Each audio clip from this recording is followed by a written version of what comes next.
It left me with enough questions that if they rebooted the Peaky Blinders with Duke as the head, I would absolutely watch that show. Hi, I'm Luke. And I'm Becca, and we're talking about movies like we know stuff.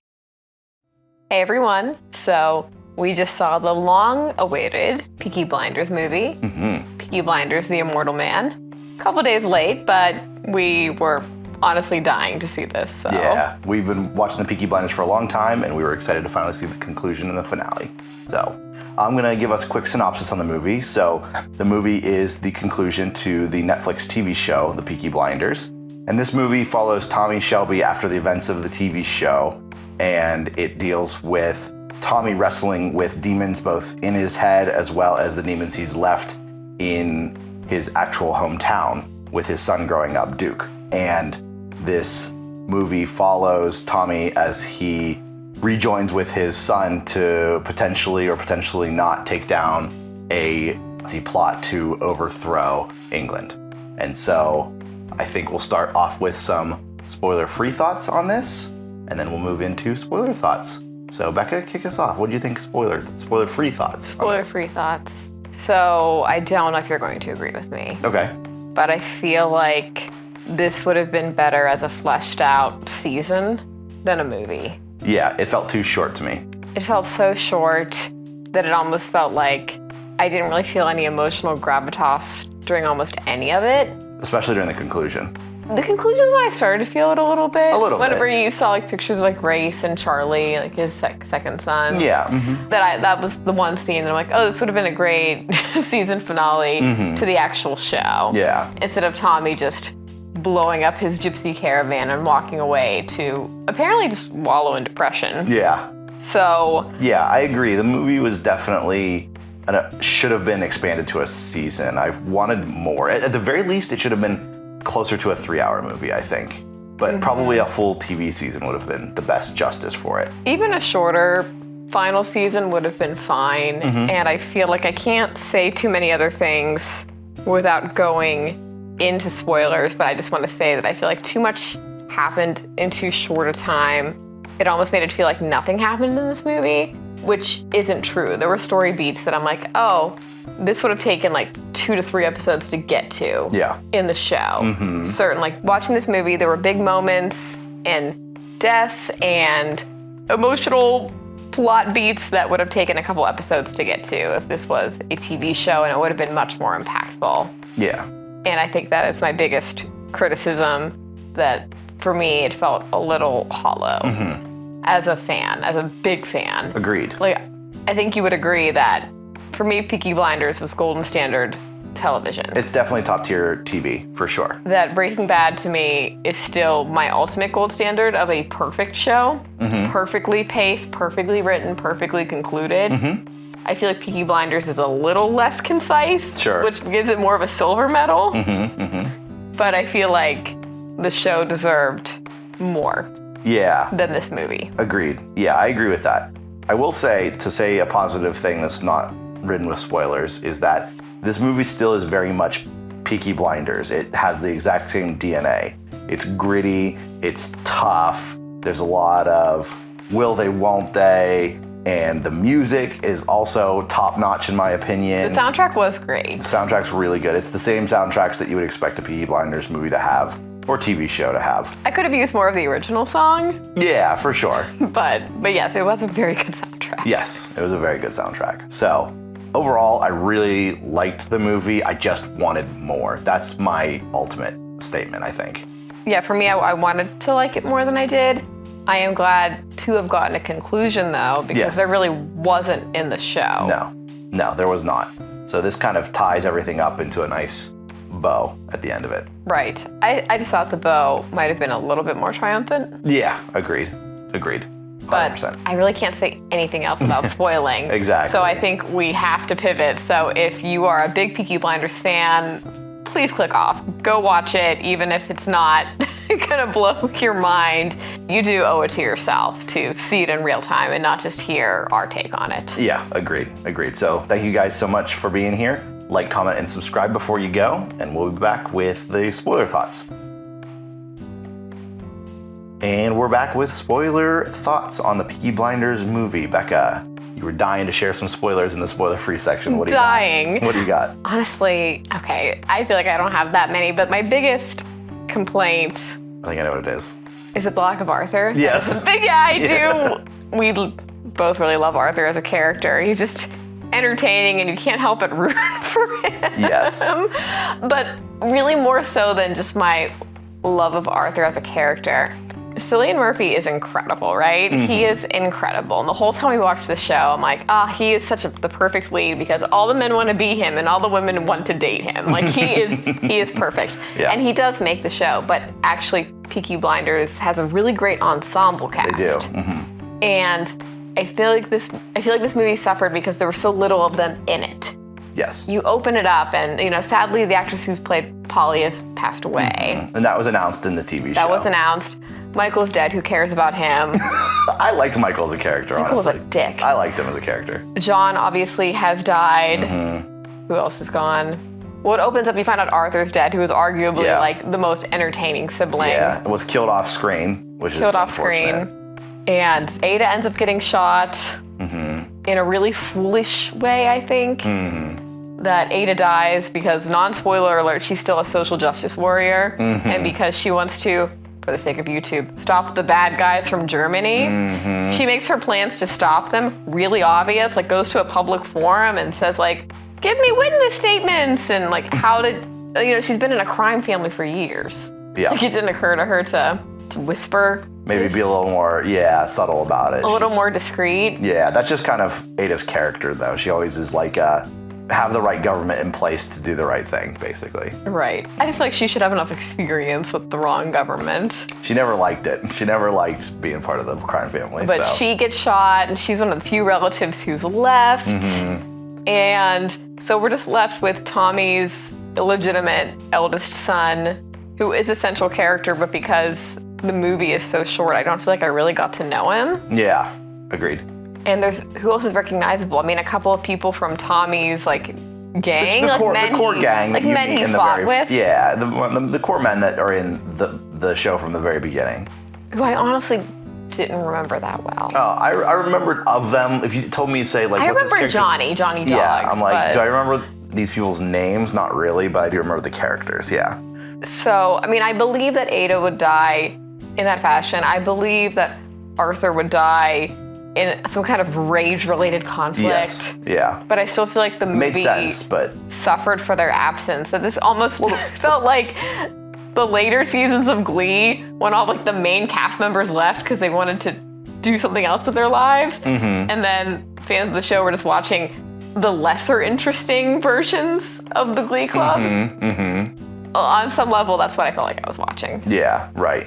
Yeah, I think that's just a big shortcoming of the fact that it is not a season to conclude it. It is a movie. So they couldn't take the time to build up to Arthur's death. It kind of just had to happen before the movie even started, which is really lame. So, yeah, they really had to rush it. Yeah. And I didn't love that because they had to rush so many things. They had to rush a lot of the story beats. And there's this giant plot line with Tommy's son, Duke. And they open up the movie that Duke is the current head of Peaky Blinders because Tommy is just wallowing in depression. He just walked out on the gang. Which I think is kind of a disappointing place to find him in.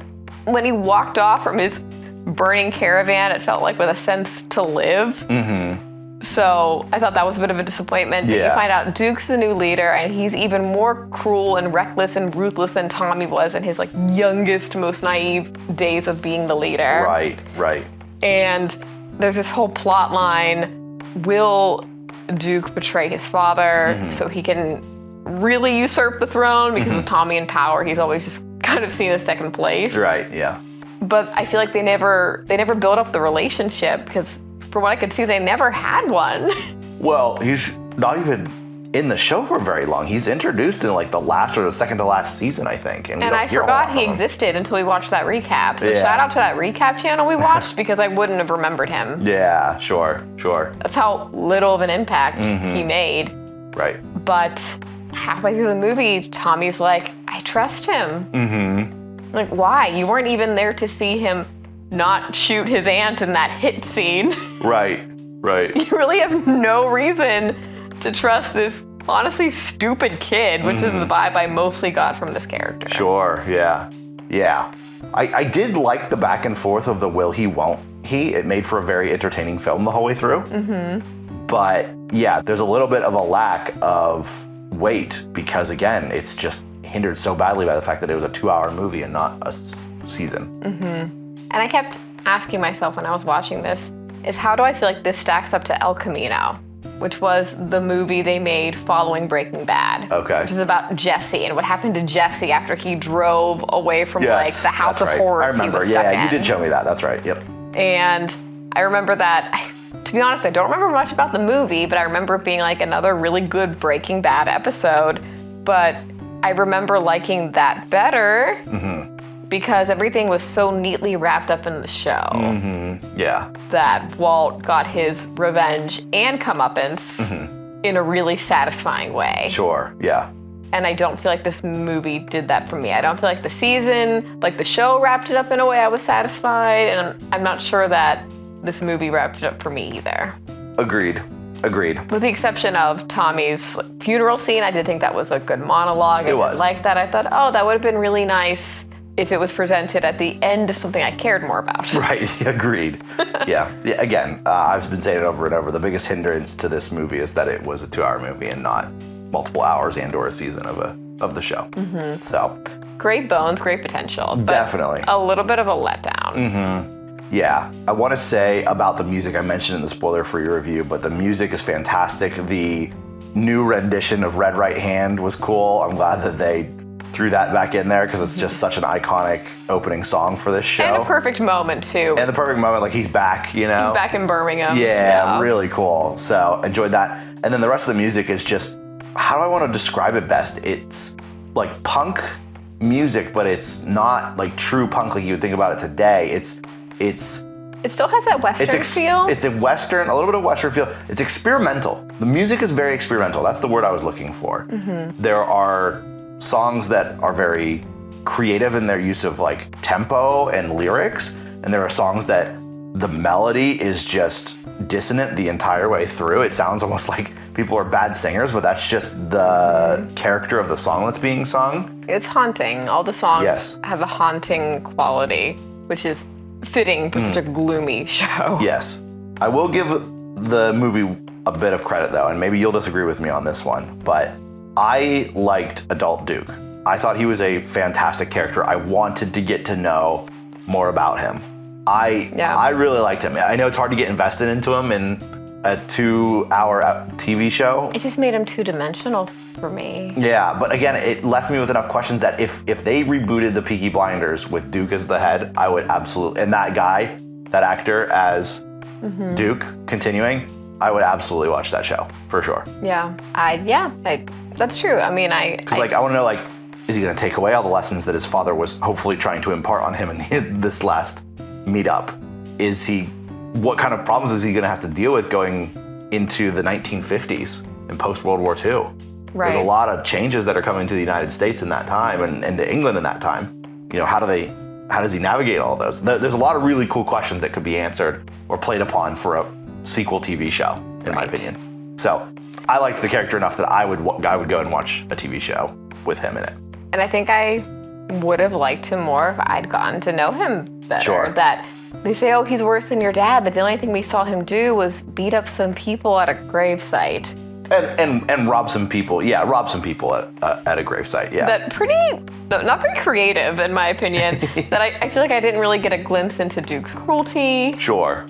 I expected more of like a Michael character, more of like a really like talented, wicked smart sadist. Yeah, Michael's a much better fleshed out character because he gets more screen time. I'm saying it over and over again. Right. But the screen time kills this conclusion. Yeah. It's, what more can we say that we have repeated multiple times?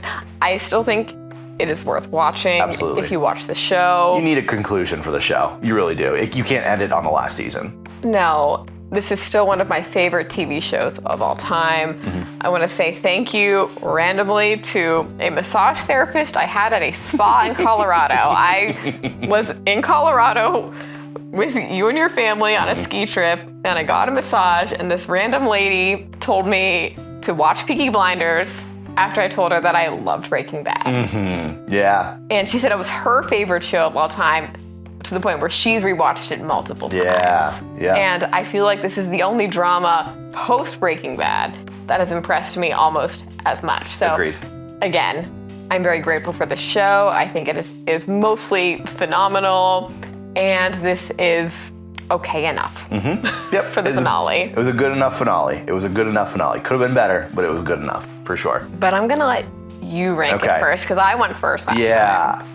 It's hard for me not to give bonus points based on the fact that I said that I would absolutely watch a sequel with Duke as the main character. It's hard for me not to give bonus points to that, because it's not real or anything like that, you know? So I'm like overinflating. No theoretical points. It's overinflated in my mind because of that potential. You can't marry potential, Luke. You're right, you cannot marry potential. So I guess I'm going to go with an 8 on this one.